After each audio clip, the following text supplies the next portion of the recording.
Assalamu alaikum bandiraɓe on calminama. Donc hande garmi ɗo ko présentude mon one xbet application biteɗo one xbet ganduɗa hoorema aɗa wawi joude aɗa gagno halis.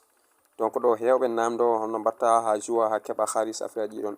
Donc ko idi foof a télécharge application a yahata google chrome télécharge application a par gara sa ari a uddiri application ma yiɗo connecté ma yi inscription donc gara pra inscription on hokkuma ɗo 4 options.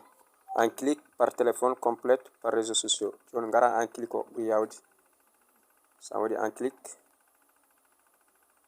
Après rokuma dido option ngaji wima pays mbaɗa Mauritanie devise Ouguiya choisir bonus sport. On nara ɗo kadi.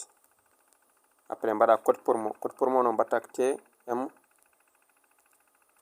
222. T on non wonata ko majuscule heddi ko woni minuscule. M minuscule après mbaɗa 222. Cocha ɗiɗo option ngaji après mbaɗa ok. Donc non yillo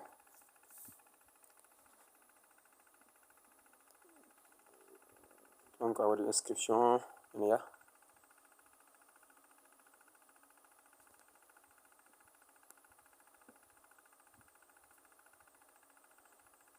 to addima robot je ne suis pas un robot mbaɗani waɗa ɗum ko réseau par five ƴeew to ko robot ji gonen créate ƴeew joni addima bis joni a ƴewat kala to waɗi bis après sélectionna fami kala to waɗi bis sélectionna ɗum après mbaɗa validé joni addama voiture kala to waɗi orthocross après sélectionna ɗum après mbaɗa validé disponitation fewani min gonta wadde hano réseau aroy foof